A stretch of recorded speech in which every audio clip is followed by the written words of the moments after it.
है एक भाभी के प्यार की और जो था उसके देवर के लिए। तो चलिए शुरू करते हैं दोस्तों। कहानी का टाइटल है चुपके से भाभी का प्यार।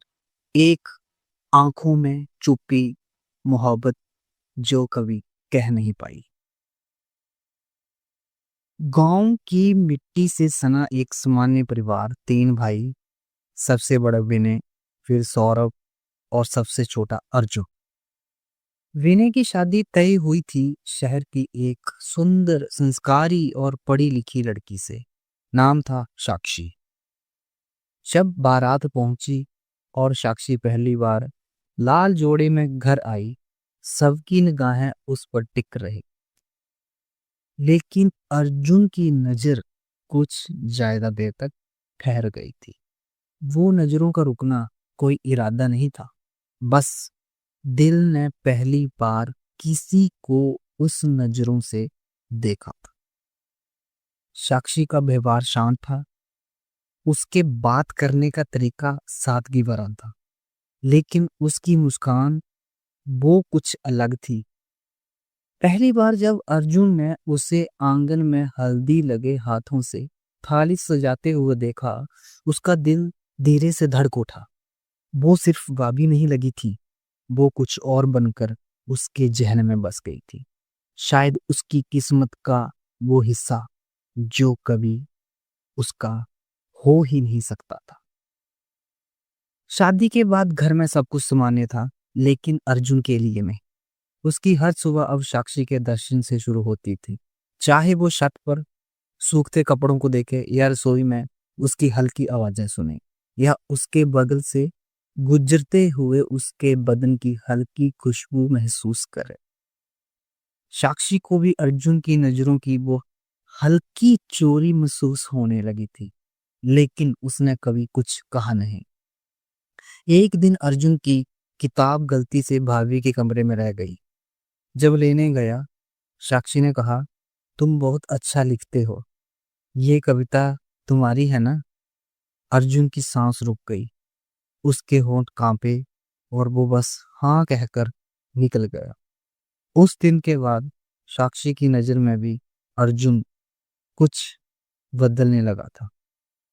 वो अब सिर्फ उसका देवर नहीं था, वो एक ऐसा इंसान बनता जा रहा था जो उसके अधूरे सपनों की जुबान समझ सकता था। दोस्तों, वो जुलाई की एक शाम थी जब बादल गरज रहे थे और बारिश जोरों से हो रही थी। घर में कोई नहीं था, सिर्फ अर्जुन और साक्षी। साक्षी छत से कपड़े उतारने गई थी, लेकिन अचानक उसका पैर फिसला और वो गिरने ही वाली थी कि अर्जुन ने दौड़कर उसे थाम लिया। साक्षी उसके सीने से लग गई थी, उसकी सांसें तेज थी और अर्जुन के हाथ कांप रहे थे। एक पल ऐसा था जब उनकी आंखें मिलीं और उस खामोशी में हजारों इजहार छुपे थे। अर्जुन ने उसे धीरे से सीधा किया। साक्षी ने खुद को संभालते हुए सिर्फ शुक्रिया कहा और नीचे चली गई। लेकिन उस पल की गर्मी, उस स्पर्श की गहराई उनके दिलों में जैसे सदियों के लिए दर्ज हो चुकी थी। उस रात ने अर्जुन ने पहली बार अपनी डायरी में कुछ लिखा जो सिर्फ उसके दिल की आवाज थी। शायद ये पाप है, लेकिन ये दिल कभी इतना धड़कता नहीं था पहले। हर दिन वो उसी डायरी में साक्षी के लिए कुछ न कुछ लिखता रहा। उसकी हंसी, उसकी चुप्पी, उसकी साड़ी का रंग, उसके कानों के झुमके, सब कुछ। उधर साक्षी भी खुद को अर्जुन से कटा कटा सा नहीं रख पा रही थी। वो जब भी उसके सामने आता, उसके चेहरे पर एक हल्की सी मुस्कान आ जाती थी। विनय को इन बातों का कोई अंदाजा ही नहीं था, लेकिन अर्जुन और साक्षी के बीच कुछ तो था जो दोनों में छुपा हुआ था और दोनों के बीच भी था। एक राखी का दिन जब आया, साक्षी ने जैसे रिवाज के मुताबिक सौरभ और अर्जुन दोनों को राखी बांधी। अर्जुन का दिल फटने को था। उस हाथ में राखी बांधी जा रही थी जिसमें वो चाहता था कि कंगन हो, जो उसका प्यार कबूल करे। लेकिन उसने मुस्कुराकर हाथ आगे कर दिया। साक्षी ने भी मुस्कुराकर बांधी, लेकिन उसकी आंखें अर्जुन की आंखों में कुछ और कह रही थी। एक मजबूरी का दर्द, एक छुपा हुआ प्यार।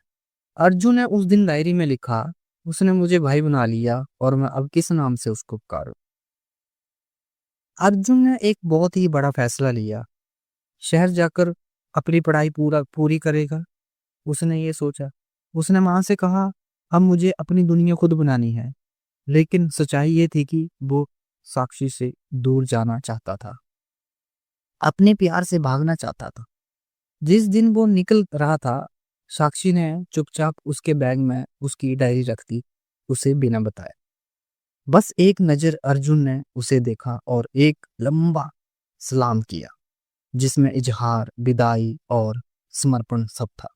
साक्षी की आंखों में आंसू थे, लेकिन उसने अर्जुन को रोकने की हिम्मत नहीं की। शहर की चहल पहल में खोए हुए अर्जुन ने जैसे ही हॉस्टल का कमरा खोला, उसके बैग से डायरी गिर पड़ी। वो हैरान था, क्योंकि उसने खुद उसे पैक नहीं किया था। जब उसने पलटकर देखा, आखिरी पन्ने पर एक नया नोट लिखा था, एक नए अक्षर, नई स्याही में, और वो अक्षर किसी और के थे, साक्षी के। उसने लिखा था, तुम्हारे शब्दों ने मुझे डराया नहीं, बल्कि एक अजनबी सी सुकून दिया। मैं तुम्हें कुछ नहीं कह सकती अर्जुन, लेकिन जो तुमने लिखा है उसे हर रात पढ़ती ही चुपचाप। अर्जुन की आंखों में आंसू थे। शायद ये एक इजाजत थी, शायद ये बस एक चुप सहमति थी, या शायद वो पहला और आखिरी इकरार था। वो बिना बोले।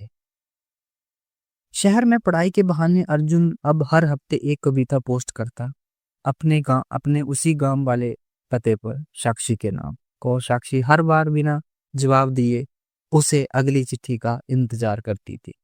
बारिश के मौसम में एक दिन अर्जुन को भाभी की चिट्ठी आई। उसमें सिर्फ एक लाइन थी, आज बहुत बारिश हो रही है, तुम्हारी तरह दिल भीग रहा है। अर्जुन का पूरा जिस्म कांप उठा। अब वो रिश्ता कोई गलतफहमी नहीं था, वो प्यार अब दोनों के भीतर पनप चुका था। लेकिन वो प्यार किसी मंदिर में नहीं बांधा था, वो एक भीगती हुई खामोशी था, जो सिर्फ दिल समझता था, जुबान नहीं। वो दिन शायद उनकी किस्मत में लिखा था। बीने ने जब एक चिट्ठी देख ली, जो गलती से अर्जुन ने साक्षी को पोस्ट करने से पहले घर के बक्से में छोड़ दी थी, उसमें लिखा था, भाभी, तुम्हें देखकर मैं जीता हूँ और तुम्हारे बिना सिर्फ सांस लेता हूँ। विनय की आंखें पत्थर सी हो गई। उसने उस दिन किसी से कुछ नहीं कहा, लेकिन साक्षी की नजरों से आंसू झलकते रहे। अर्जुन को घर बुलाया गया। सन्नाटा था, जैसे किसी तूफान से पहले की हवा हो। विनय ने सिर्फ इतना कहा, तुम दोनों ने मेरी पीठ पीछे छुरा घोंपा है।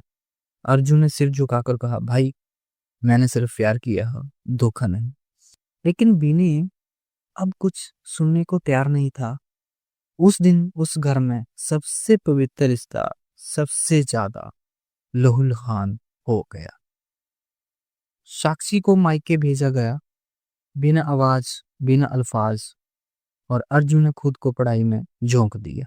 लेकिन हर किताब के पन्ने पर साक्षी का चेहरा उभर आता। माँ ने भी कुछ नहीं कहा। शायद वो समझ चुकी थी कि बेटे ने वो गलती की है जो दिल से होती है, दिमाग से नहीं।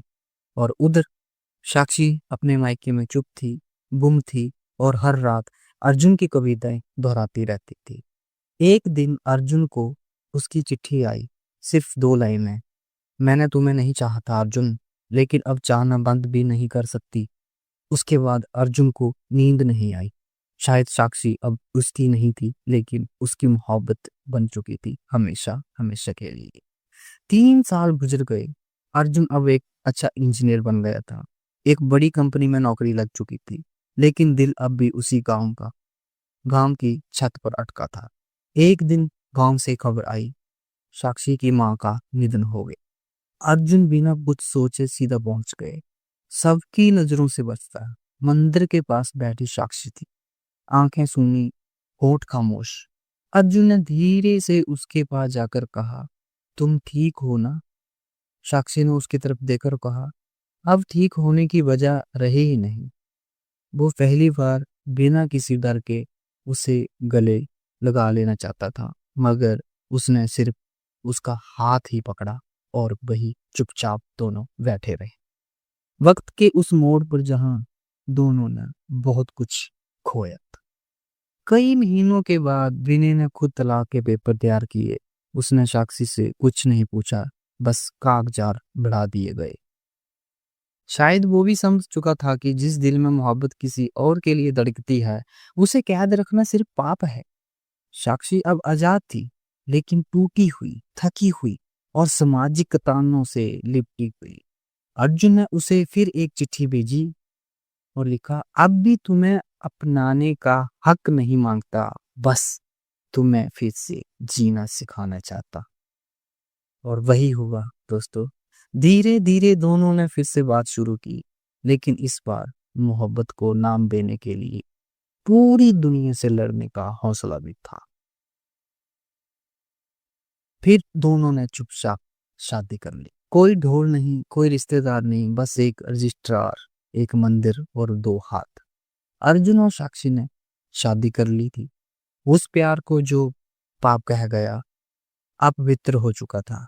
अर्जुन ने साक्षी से कहा, अब हर कविता सिर्फ तेरे नाम की होगी। और साक्षी ने उसकी आंखों में देखते हुए कहा, अब मैं सिर्फ तेरी हूं अर्जुन, हमेशा के लिए। दुनिया अब भी उन्हें गलत कहती रही, लेकिन उनके लिए अब सिर्फ एक दूसरे की नजरें काफी थी, जिसमें पूरा जीवन लिखा था। शहर के एक कोने में छोटा सा किराए का फ्लैट, दीवारों पर अर्जुन की लिखी कविताएं, रसोई में साक्षी की हल्की सी खिलखिलाहट और बीच में वो डायरी जिसमें इस मोहब्बत को जन्म दिया था। अर्जुन अब ऑफिस से आते ही सबसे पहले उस डायरी के पन्ने को पलटता और साक्षी की उन पन्नों में खुद को ढूंढती थी। वो प्यार अब इजहार नहीं मांगता था, वो बस हर रोज उनकी सांसों में बहता था। किसी रिश्ते का नाम नहीं बदला, बस उसकी परिभाषा बदल गई थी। एक बार रात का सन्नाटा शहर के उस फ्लैट में कुछ ज्यादा गहरा था उस दिन, जैसे हवा भी कुछ कहने से डर रही है। अर्जुन खामोशी से बालकनी में बैठा था, हाथ में उसकी वही डायरी जो अब साक्षी की सांसों की तरह उसकी जिंदगी में शामिल हो चुकी थी। उसने पन्ना पलटा, एक पुराना पत्थर जिसमें लिखा था, तुम्हारी चुप्पी भी मेरी मोहब्बत है। साक्षी धीमे धीमे उसके पास आई, एक कंबल उसके कंधों पर डाला और खुद उसकी बगल में बैठकर सिर्फ उसके कंधे पर रखकर बहुत धीमे से बोली, अगर उस दिन बारिश में तुमने मुझे नहीं थामा होता तो क्या आज हम साथ होते। अर्जुन ने उसकी ओर देखा, उसकी आंखों में अब भी वही मासूमियत थी, वही सवाल जो उसने पहली बार नजर से पूछा था। अर्जुन ने उसकी हथेली थामी और कहा, अगर उस दिन तुमने मेरी डायरी नहीं रखी होती तो शायद मैं अब भी खुद से भाग रहा होता और तुम अब भी किसी मजबूरी में जी रही होती। एक लंबा सन्नाटा उन दोनों के बीच बैठ गया, लेकिन वो सन्नाटा अब खाली नहीं था। वो अब मोहब्बत की सबसे पवित्र भाषा थी।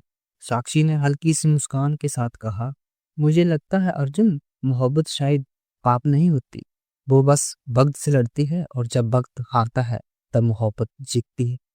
अर्जुन ने उसकी आंखों में झांकते हुए कहा, तुम मेरी जीत हो और इस जीत के लिए मैं हर हार मंजूर करता हूँ। उस रात उन्होंने कोई वादा नहीं किया, कोई कस्में नहीं खाई, बस दो दिलों ने अपनी तन्हाई में एक दूसरों को पूरा किया। एक अधूरी रात जो शायद अब जिंदगी की सबसे मुकम्मल रात बन चुकी थी। कई साल बीत चुके थे दोस्तों। अब वो फ्लैट एक छोटा सा घर बन चुका था, जहां दीवारों का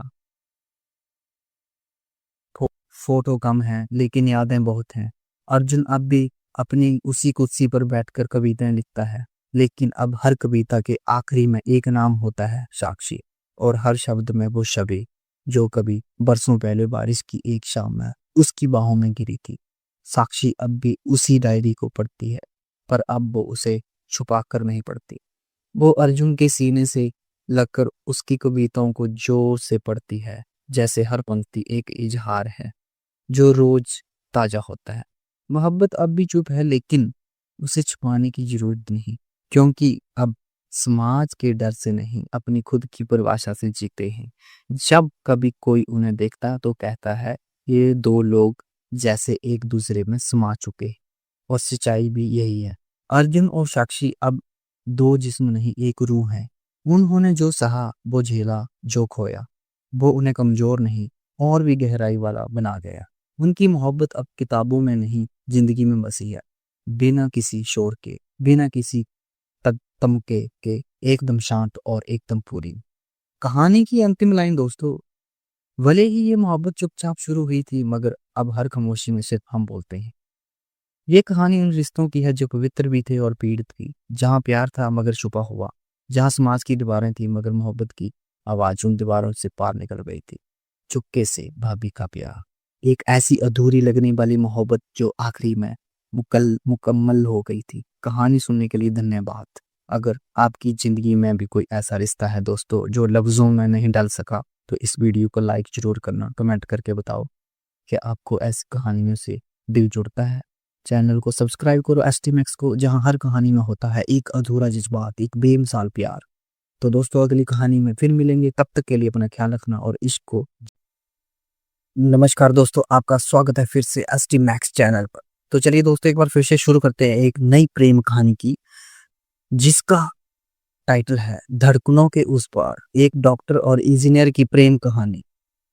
उनकी पहली मुलाकात कैसे होती है, आप अंत तक बने रहिए इस कहानी में। और जिन्होंने चैनल सब्सक्राइब नहीं किए, कृपया करके चैनल को सब्सक्राइब कर लीजिए। तो दोस्तों चलिए शुरू कर। कभी कभी जिंदगी इतनी अजनबी होती है कि जो लोग हमारे लिए बने होते हैं वो हमें सबसे अजनबी जगहों पर मिलते हैं। शहर का सबसे बड़ा medical college Saraswati medical institute, जहां एमबीबीएस की पढ़ाई कर रही थी डॉक्टर रिधिमा शर्मा। साफ, गोरी, गहरी आंखों वाली, लेकिन दिल में अकेली सी लड़की जो बचपन से ही डॉक्टर बनने का सपना लिए बड़ी हुई थी। दूसरी ओर शहर के बाहर एक सादगी भरे गांव से निकला अर्जुन वर्मा, एक मेहनती सिविल इंजीनियर जो अब तक एक सरकारी प्रोजेक्ट के सिलसिले में मेडिकल कॉलेज के नए हॉस्टल की बिल्डिंग सुपरवाइजन करने आया था। एक दिन दोनों की पहली टक्कर उसी प्रोजेक्ट साइट पर हुई। एक्सक्यूज मी, आप हेलमेट क्यों नहीं पहनते? रिधिमा ने गुस्से में पूछा। और इंजीनियर साहब ने कहा, डॉक्टर साहिबा, मैं इंजीनियर हूं, मरीज नहीं, जो आपकी बात मानूं। अर्जुन ने मुस्कुराते हुए जवाब दिया। रिधिमा ने आंखें तेरी करके, लेकिन अर्जुन की मुस्कान में कुछ था, कुछ ऐसा जो उसे खटक भी रहा था और खींच भी। कॉलेज कैंटीन, अस्पताल की लाइब्रेरी, बिल्डिंग साइट, धीरे धीरे दोनों की बातें बढ़ने लगी। रिधिमा पढ़ाई में अव्वल थी, लेकिन भावनात्मक रूप से थोड़ी सी कच्ची। अर्जुन मजाकिया टाइप का था, लेकिन बहुत ही जिम्मेदार भी। रातों को जब रिधिमा वार्ड ड्यूटी से थकी होती, अर्जुन उसके लिए बाहर से गर्म चाय और समोसे लेकर आता। तुम डॉक्टर बन रही हो ना, फिर भी जब थक जाती हो तो तुम्हारी आंखें सब कह देती हैं। रिधिमा के चेहरे पर पहली बार किसी गैर परिवार के इंसान की वजह से मुस्कान आई थी। एमबीबीएस का आखिरी साल था। अर्जुन का सरकारी कॉन्ट्रैक्ट अब खत्म होने को था। जाने से पहले उसने एक रात हॉस्टल के बाहर एक छोटी सी मोमबत्ती के उजाले में रिधिमा से कहा, मैं तुमसे प्यार करता हूं रिधिमा। मैं जानता हूं तुम बहुत आगे जाओगी, लेकिन क्या मैं तुम्हारी जिंदगी का हिस्सा बन सकता हूं? रिधिमा चुप रही। उसके लिए करियर, पिता का सपना और एक डॉक्टर की जिम्मेदारी सबसे पहले थी। अर्जुन वहां से चला गया बिना जवाब के ही। रिधिमा अब डॉक्टर बन चुकी थी, doctor Ridhima Sharma, MD internal medicine. शहर के सबसे बड़े अस्पताल में काम, दिन रात ड्यूटी, लेकिन अर्जुन की यादें पीछा नहीं छोड़ती थी। उसने कई बार सोशल मीडिया पर उसे खोजा, लेकिन कुछ नहीं मिला।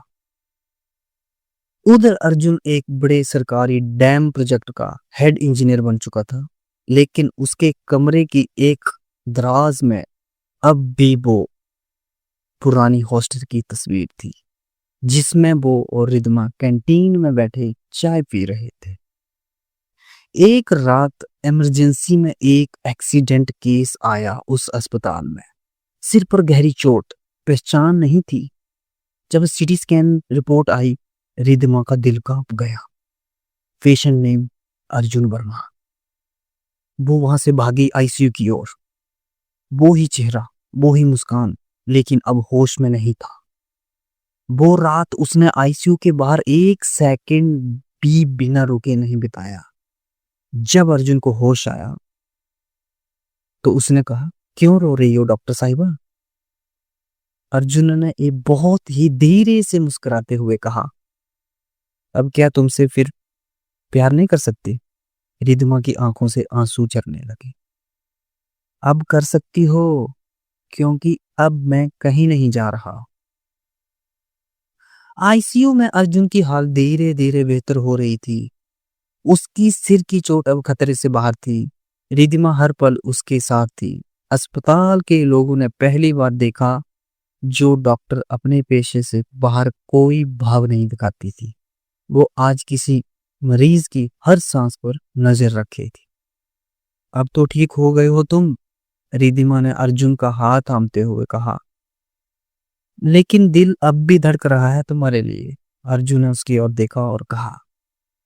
उस दिन के बाद दोनों ने साथ में जिंदगी जीने की शुरुआत की। छोटे छोटे लम्हों में बड़ी बड़ी खुशियां ढूंढी। रिधिमा के कॉल ड्यूटी के दौरान अर्जुन उसके लिए खाना लेकर आता और अर्जुन साइट पर देर तक रहता। रिधिमा उसके लिए गर्म कॉफी बनाकर भेजती। लेकिन जिंदगी इतनी आसान कहाँ होती है दोस्तों। रिधिमा का परिवार एक प्रतिष्ठित डॉक्टरों का परिवार था। उसने उनके लिए प्यार से ज्यादा जरूरी था स्टेटस और सम्मान। जब रिधिमा ने घर में अर्जुन के बारे में बताया, रिधिमा की मां चुप रही, लेकिन पिता का चेहरा सख्त हो गया। एक इंजीनियर, वो भी गांव से? तुम्हारी इतनी पढ़ाई और प्रतिष्ठा का यही मोल है? रिधिमा को लगा जैसे किसी ने उसकी आत्मा पर चोट की हो। पापा, वो इज्जत करता है मुझे, वो मेरी कदर करता है, मुझसे बहुत प्यार करता है। प्यार पेट नहीं पालता रिधिमा। उस रात रिधिमा बिना खाना खाए अपने कमरे में रोती रही। दूसरी ओर अर्जुन को ये सब मालूम था, लेकिन वह चुप रहा। वो रिधिमा को किसी दोराहे में नहीं देखना चाहता था। उसने कहा, तुम्हें अपने परिवार की इज्जत बनाए रखनी चाहिए रिधिमा। अर्जुन ने उससे कहा, तो क्या मैं तुम्हें खो दूं? रिधिमा चीखी और जलाई। अगर प्यार सच्चा है तो कभी खोया नहीं जाता, अर्जुन ने ये कहा। रिधिमा ने धीरे धीरे अर्जुन से बात करना कम कर दिया। दोनों के बीच एक दीवार सी बन गई थी, समाज और परिवार की दीवार। अर्जुन फिर से अपने काम में लग गया। उसने खुद को बंद कर लिया था, लेकिन उसकी आंखें अब भी उसी के इंतजार में थी। रिधिमा की हालात भी कुछ ऐसी ही थी। दिल में अर्जुन को पुकारा, लेकिन जुबान चुप रही। अचानक एक दिन दोस्तों क्या होता है, अर्जुन एक नई डैम साइट पर काम कर रहा था। पहाड़ों के बीच मोबाइल नेटवर्क नहीं, कोई संपर्क नहीं था। उधर रिधिमा को एक दिन पता चला कि अर्जुन का नाम एक लैंडस्लाइड में फंसे हुए लोगों की लिस्ट में है। तो उसके पैरों के नीचे जमीन ही खिसक गई दोस्तों। नहीं नहीं, अर्जुन नहीं, वो चलाई। वो तुरंत छुट्टी लेकर उस पहाड़ी गांव पहुंची जहां रेस्क्यू ऑपरेशन चल रहा था। आंसू, डर, पछतावा, सब उसकी आंखों से बह रहा था। प्लीज उसे ढूंढिए, मैं उससे प्यार करती हूँ, वो चिल्ला रही थी, रेस्क्यू टीम को बोल रही थी। और उसी शाम एक घायल इंजीनियर को स्ट्रेचर पर लाया गया। रिधिमा ने देखा और दौड़कर उसका हाथ थामा और जोर से हिलाया। मैंने कहा ना, अगर प्यार सच्चा हो तो खोया नहीं जाता। इस बार रिधिमा ने किसी की परवाह नहीं की। उसने अर्जुन का हाथ अपने पिता के सामने पकड़ कर रखा और कहा, मैंने अपनी पूरी जिंदगी दूसरों की जान बचाने में लगा दी पापा। अब मैं अपनी खुशी को बचाना चाहती हूँ। मैं अर्जुन से शादी करूंगी। पिता कुछ नहीं बोले। माँ की आंखें भर आईं। शादी एक छोटे से मंदिर में हुई। गवाह थे बस कुछ ही दोस्त थे और वो धड़कनें जो अब एक हो चुकी थी। शादी के बाद दोनों ने एक छोटा सा घर लिया। रिद्धिमा अब एक अस्पताल की हेड डॉक्टर थी और अर्जुन इंजीनियरिंग कंसल्टेंसी में थे। सुबह चाय साथ में पीते थे, शाम को साथ बैठकर पुराने खत पढ़ते थे। जीवन अब धीरे धीरे फूल सा खिलने लगा था। रिद्धिमा ने एक दिन अर्जुन से पूछा, अगर मैं तब हाँ कह देती तो क्या सब आसान हो जाता? अर्जुन ने कहा, नहीं, शायद तब हमें यह एहसास नहीं होता कि हम एक दूसरे के लिए क्या मायने रखते हैं। पर कभी कभी देर से आने वाला प्यार ही सबसे गहरा होता है। एक दिन रिद्धिमा को पता चला कि वो एक मां बनने वाली है। अर्जुन ने पहली बार अपनी आंखों में आंसू रोके बिना नहीं रख पाए। मैं उस बच्चे को बताऊंगा कि उसकी मां ने सिर्फ दिल नहीं, जिंदगी दी है मुझे। उनकी जिंदगी अब पूरी हो चुकी थी। अधूरे पन्ने अब भर चुके थे। धन्यवाद दोस्तों इस कहानी को अंत तक सुनने के लिए।